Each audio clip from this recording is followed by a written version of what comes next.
It is my duty to make the world safe for democracy. So, you used to watch VH1's I Love the 80s? Okay, Michael Ian Black, get this. Because you can't get enough 1981, because you took Shel Silverstein's advice and dropped the dishes you were supposed to wash, admit it, this is THR's I Ate the 80s. I ate the 80s. I ate the 80s. It should be an easy enough question. What do you call this object? It's a salt shaker, right? Or maybe a salt cellar if you like using weird old-timey words.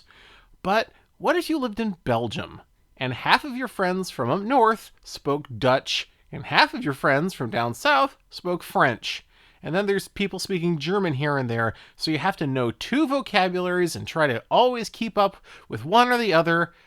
Well, if you're the famous Belgian cartoonist Pio, and you can't remember which word you want to use for the salt shaker when you're eating breakfast with a friend, you might say, "Hand me that Schtroumpf." And that was exactly what happened. And what did his friend say? "Schtroumpf you go." And Pio, of course, was so amused by this exchange that he worked it up into a satire of the language difficulties in Belgium and introduced a new race of creatures called the Schtroumpfs into his comic book, and they soon became globally known, although we know them by their Dutch name.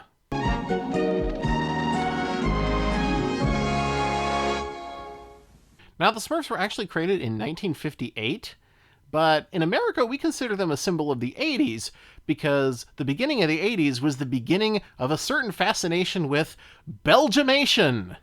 All kinds of comics and other properties from Belgium were being adapted into American properties at the time, like the Snorks. Come along with the Snorks. Swim along with the Snorks. I'll bet you thought the Snorks were just a ripoff of the Smurfs, right? Well, you're right, but they came from Belgium too, and that's the important part. A peculiar thing about the Smurfs is that in the original comics, they weren't really divided into individuals the way they were in the cartoon that we know. Sure, there was Papa Smurf, but most of them were just kind of generic Smurfs. They didn't even really have names. The one that we know as Brainy Smurf was just called the Smurf with glasses. Where the Smurfs got their individuality was in merchandising. Figurines created by Dupuis greatly expanded the number of characters that were eventually adopted into the cartoon. One of the first figures ever made was Normal Smurf. And that's the era from which today's book comes from. A Smurf in the Air. Handy Smurf was daydreaming. "Why is it," he said, "that we Smurfs cannot fly like birds? It would be such fun to fly." Right off the bat, I'm sort of wondering if this was supposed to be Handy Smurf in the first place. He just looks like an ordinary Smurf. He's not wearing a tool belt or anything. So Handy makes wings like Icarus and falls much like Icarus. "I know another way to make wings." He smurfed a red and white umbrella from Fisher Smurf and then ran to his workshop. Fisher Smurf? Was he ever in the cartoon? I don't remember that.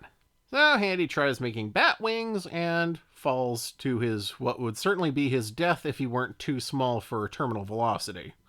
Comes in handy being a Smurf sometimes, huh? "I need stronger cloth. I know, I'll smurf a piece from Sailor Smurf." Sailor Smurf was very angry about the hole in his sail. Sailor Smurf? Okay, you're just making up Smurfs on the fly now. So Handy makes a kite and tries doing the Ben Franklin bit, with predictable results.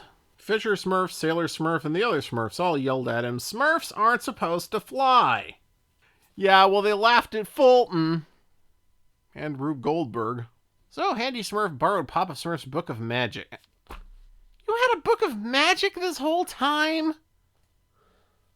He tries flying on a broom. Doesn't work. He tries throwing himself with a catapult. I think he's lowering his standards. He tries floating in a soap bubble blown by Windy Smurf. Windy Smurf! Gee, I wonder why he wasn't in the cartoon. So then he tries making a hot air balloon, and it works until the air leaks out. Handy Smurf had not done a very handy job of making the balloon. So then he did something else. But why? You know your balloon worked. Just do a better job next time. Your theory of flight is sound. "He gathered little bits of things that fly, specks of dust, dandelion seeds, tiny feathers, and mixed them together. Then he added water and drank it down in one big gulp." Ah! All of a sudden he was flying. He flew right out the window. Now Handy Smurf became Flying Smurf. Naturally, now that he's lighter than air, having drunk all those lighter than air things like feathers and bits of couch fluff, he can't come down, so Hefty throws him a rope. The other Smurfs said, "We'll pull you down, but only if you promise to forget about flying." And that was the end of Flying Smurf. Boy, if you turn that picture over,